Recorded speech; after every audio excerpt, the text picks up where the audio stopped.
Deixa eu te perguntar uma coisa. Você gostaria de viver de YouTube? Fazer seu próprio horário, trabalhar de onde você quiser e principalmente gerar muita receita? Pois é, hoje é a sua chance. Cara, você tem razão.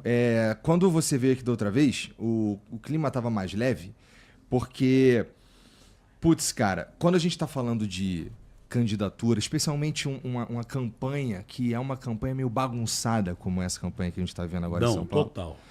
Então, assim, de fato, fica um clima um tanto mais tenso quando a gente vai falar sobre o que rolou.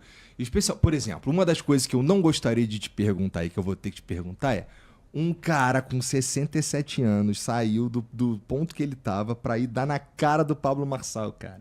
E esse cara é tu. O que tu sentiu ali na hora? Senti vontade de ter completado a façanha. Eu só me arrependi de não ter subido lá e enchido aquele cara de porrada. Tu ia arrumar um problemaço, pô. Não, mas não me interessa a questão do problema. Né? É o seguinte, eu sempre respeitei as pessoas até o momento que eu sou desrespeitado. A partir do momento que você é desrespeitado, só que acho que o caso do Pablo Marçal vai além do desrespeito pessoal aos outros candidatos.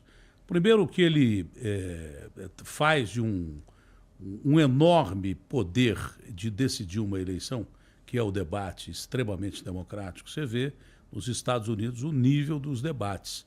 O nível que eu digo não precisa ser o nível de ataques ou de perguntas e respostas e tal, mas de pelo menos um respeito a uma coisa chamada democracia. Uhum. Aí apareceu um cara, eu fiquei assustado no primeiro debate que eu participei, eu não esperava que o debate fosse desse jeito, mas eu fiquei assustado quando de repente um cara começou a surtar. Eu achava que ele estava surtando, dizendo um monte de coisa, que, aliás, eu digo algumas delas na televisão, mas eu não achei que se aplicaria a um debate. Ali, eu comecei a perceber que tinha alguma coisa diferente. Quando acabou o debate, eu estava chateado, porque tinha sido atrapalhado numa primeira resposta que dei, e fui atrapalhado. Quando você é atrapalhado numa primeira resposta, todas as outras de um bloco que só tem uma pergunta, você fica ferrado. Depois o outro bloco tem outra pergunta, depois tem outra pergunta, acabou o debate. Então você começou jogando mal, fez um gol contra, não é legal. Uhum. Aí aparece esse cara. Um dia depois do que ele tinha falado, as pessoas, para evitar que eu não tinha... As pessoas do meu entorno, para evitar de não me dizer que eu tinha ido mal, disseram sobre esse cara: mas você viu que cara maluco, você viu que cara completamente fora de qualquer preceito democrático e tal. Todo mundo começou a comentar esse cara. Eu falei: não sei. Eu não sei porque nós estamos vivendo uma eleição completamente atípica e diferente. Hoje, a internet, o virtual é importante. Eu não sei se o que esse cara falou ali é conversa de boteco ou conversa para fazer alguma coisa. Eu nunca ouvi falar de corte em televisão, a não ser Elise Matsunaga, que matou o marido e cortou várias vezes. Eu não sabia o que era corte. Mas eu não sabia que o cara montava um programa com todos os detalhes, para que ele montasse do jeito que ele quisesse, fizesse dos 4 candidatos atores passivos desse ciclo de horrores, ridicularizados e cortando só o que ele queria, muitas vezes ofendendo ou fazendo brincadeira. Chegaram até a gozar minha gagueira, como se não tivesse proposta. Não é, eu sou gago. Desde que eu nasci eu sou gago. De vez em quando eu sou mais gago do que o normal. Teve até um programa na BBC de Londres que o cara foi demitido, porque ele estava ouvindo, tem até na internet, é só procurar. Um entrevistador estava ouvindo pessoas que tinham dificuldade de falar. Uns falavam fino, outros gaguejavam, outros tinham problema, e ele começou a rir. Eu vi esse Ele foi demitido imediatamente, sei lá, no começo da internet. Então, eu sempre fui gago e sempre fui um grande apresentador. O maior apresentador de todos, o Pelé de todos, não vai ter igual. O Silvio Santos era gago, na verdade. E aí começaram a tirar sarro e tal. Aí eu percebi que o papo não era o debate da TV Bandeirantes. O papo era esse lance de corte. É o que sobrava do debate da TV Bandeirantes. Claro que as TVs abertas continuam tendo importância, e muita importância, mas o cara faz o programa que ele quer, desvirtua do jeito que ele quer. Podia até fazer isso, né? Porque a lei permite, eu vou chegar lá, mas sem desrespeito, sabe? Podia fazer isso dentro de uma certa ordem. É que o cara é mau, o cara é bandido, ele é bandido de carteirinha. Ele foi condenado, só não cumpriu prisão porque fugiu para os Estados Unidos, Ele era o cara que pescava os dados virtuais e passava para quadrilha de banco lá em Goiás. Foi condenado a 4 anos e 9 meses, acho que é isso. O Ricardo Nunes acho que mostrou a condenação dele. Dele não, Ricardo, que pode sair a qualquer momento. Ele está na máfia mas do Pablo Marçal hoje. Então, o lance é o seguinte, esse cara, ele chutou a democracia ali. Num primeiro momento, a imprensa apareceu indignada. Depois me parece que a imprensa percebeu que os cliques do cara davam resultado nos sites dos grandes jornais e tal, e começaram a dar um espaço para o cara, parece que negativamente, mas trouxeram esse cara que era conhecido no mundo virtual para o mundo real, o mundo da televisão. Porque a televisão, nessa transição para a internet, continua tendo a sua força. E ela tem uma força popular imensa. Uhum. Como a internet tem força em todos os sentidos, a televisão continua tendo... A televisão está para a internet como o rádio esteve para a televisão, isso do meu ponto de vista. Trouxeram esse personagem para o mundo real. E o cara está aí. E o cara tem possibilidade de ganhar a eleição. Ele tem possibilidade total de ganhar a eleição. Esse é o medo que eu tenho, porque o cara é um mané, entendeu? Ele não ouve. Ele usa o debate sem ouvir pergunta de ninguém, sem ouvir, não dá uma proposta, apresenta uma proposta de teleférico que não fala mais nada, e ele vai com os cortes preparados. Agora eu sei o que é corte. Vai com os cortes preparados para fazer o programa dele. Injusto. Eu, conversando com a Tabata algum tempo atrás, eu fui o primeiro cara a dizer o seguinte: por que eu, profissional de rádio e televisão, jornalista e radialista, porque eu tenho que me afastar 4 meses da minha função, né, e não posso falar na televisão, no meu programa, perco 4 meses de programa, e o cara que é um comunicador, você pode não se definir como um jornalista, mas você hoje é um dos grandes comunicadores do Brasil.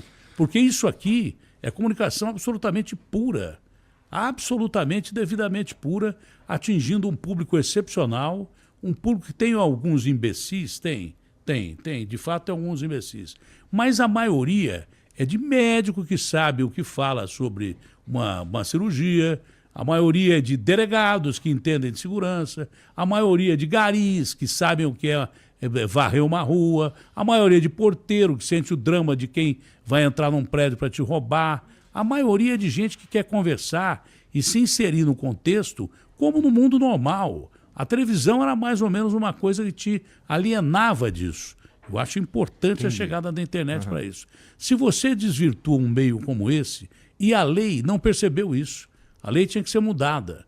Da mesma forma que eu me afasto do meu trabalho para, de repente, participar de uma eleição, esse cara que diz que ficou bilionário, virou o Trump, ele mesmo falou, tentando desmoralizar os outros candidatos, que ele tinha ganho mais dinheiro que qualquer um ali. Pô, coitado desse cara, dinheiro eu não vou ficar dizendo que é ruim, porque vão dizer que eu sou demagogo, mas eu estou cagando mesmo para dinheiro.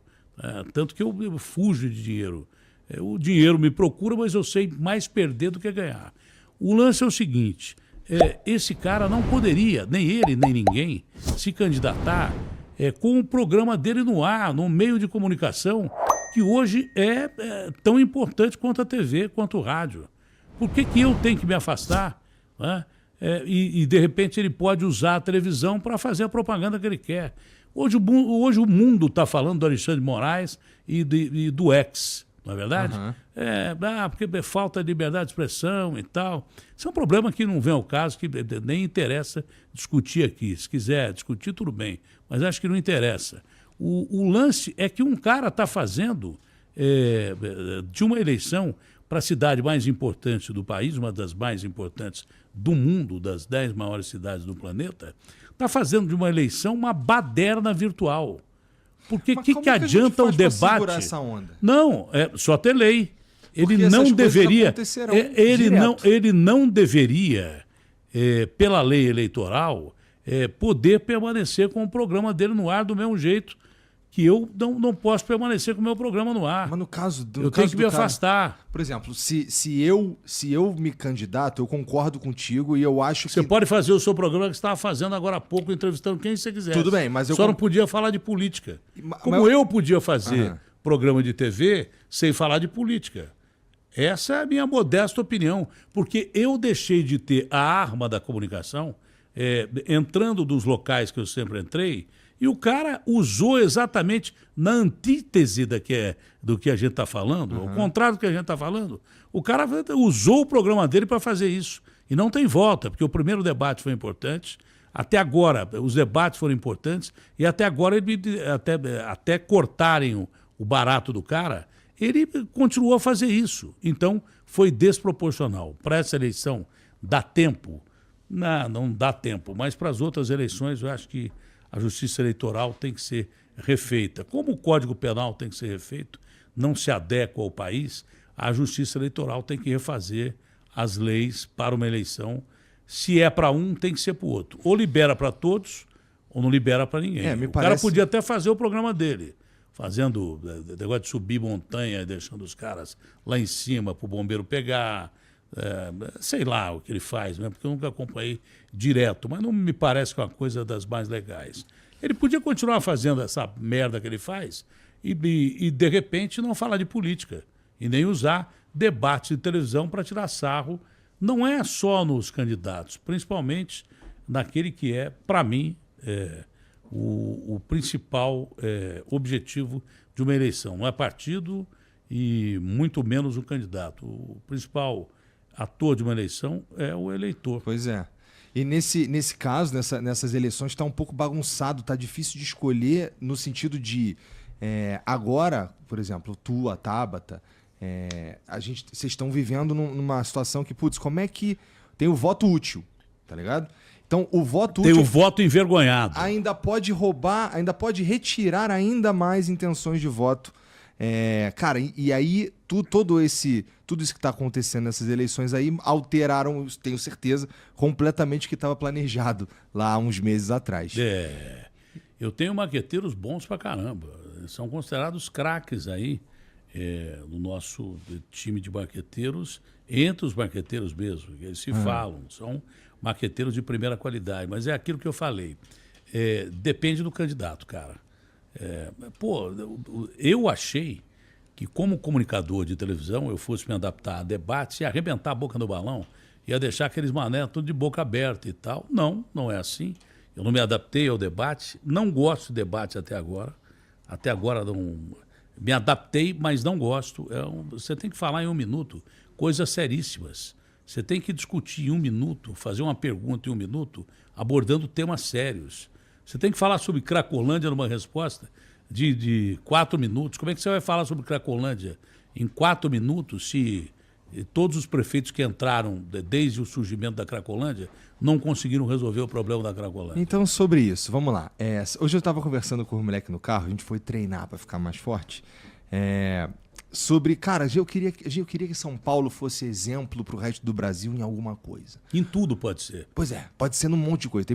Essa cidade tem um potencial. Porque é que mais tem problemas no mundo do país, porque é a maior do país, porque é a mais rica do país. Só que se ela tem os piores problemas do país, ela tem também as melhores soluções. Você está certo. Então, e aí eu fiquei pensando, putz, quando a gente fala eu fico pensando no cara que não mora em São Paulo, qual é a primeira coisa que ele pensa quando fala em São Paulo? E aí tem uma galera que, o lado, vai lá, copo meio cheio, pensa, oportunidade, trabalho, lá tem, é difícil é fácil você se colocar, tem muita coisa acontecendo e tudo mais.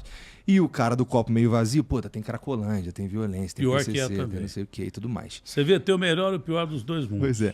Então, aí, assim, uma das principais bandeiras do Datena, candidato à prefeitura de São Paulo, é a segurança pública. Né? Eu vi que já não é mais minha, de todo mundo. Tu teve na ADPESP, se eu não me engano, recentemente, falar com os caras da polícia. Cara, o que está sendo mais especial nessa campanha, porque os caras ficam me pentelhando que eu não gosto de andar. Tem que fazer caminhada, com a velha política, você tem que fazer caminhadas e tal. E não é questão de não gostar de andar. Eu não sinto as 2 pernas há muito tempo por causa de diabetes. Então, eu fico limitado para caminhar. Mas eu acho que você caminhando 100, 200 metros, conversando com pessoas, você tem as melhores sacadas. O que melhor aconteceu nessa campanha até agora, os caras ficam me perguntando de plano de governo, orçamento, dinheiro, quanto é que eu vou gastar. Como é que você pode falar quanto você vai gastar se você não sabe quanto esse prefeito vai gastar para se eleger. Ele está fazendo uma campanha de candidato a presidente dos Estados Unidos. O Boulos, 44 milhões. Ele, 27 milhões. A Tabata, 14 milhões. Eu, 3 milhões. Você entendeu? E não quero mais. O Datena, vamos fazer uma festa com uns bacana aí para arrecadar. O cacete, eu não vou pedir dinheiro para ninguém. E eu já não dependo de ninguém mesmo, que não tem nenhum partido comigo. Cidadania está com um pé lá e outro cá. Quanto o Ricardo Nunes gastou com emendas e cargos para ter 12 partidos da coligação dele? E ainda queria o nosso. Você entendeu? Então, eu não tenho rabo preso com ninguém, eu sou uma página em branco para discutir, inclusive, uma coisa que o Brasil precisa, que é reforma política. Você imaginou, de repente, um cara ser eleito em São Paulo sem apoio nenhum da Câmara? Você imaginou? Mas aí entra no terreno da governabilidade, você não vai governar. Não vou governar, mas é plebiscito na rua. O que nós vamos apresentar, a Prefeitura vai apresentar, esse projeto aos senhores vereadores. Tá? Que eu tenha um vereador, 2, 3. Vamos apresentar esse projeto à Câmara. É um projeto de interesse social. A Câmara não vai aprovar porque ela quer o quê? Quer emenda e quer cargo. Não vai ter. Mas não vai ter mesmo. Eu não vou dar dinheiro e nem cargo para ninguém aprovar nada. Mas aí os caras não vão aprovar. Pô, eu saio na televisão, compro espaço de televisão se precisar, com dinheiro público, que isso é interesse do público. Falo assim, olha, esse projeto queria dar a você melhores condições de não ter enchente aí na Zona Leste. Os seus vereadores que vocês votaram, que vieram aqui dizer que vão acabar com a enchente, porque usam a enchente como plataforma política todo ano, eles vão se revoltar, os seus eleitores vão se revoltar contra esses vereadores. Porque não é possível o cara que só depende de cargo e emenda.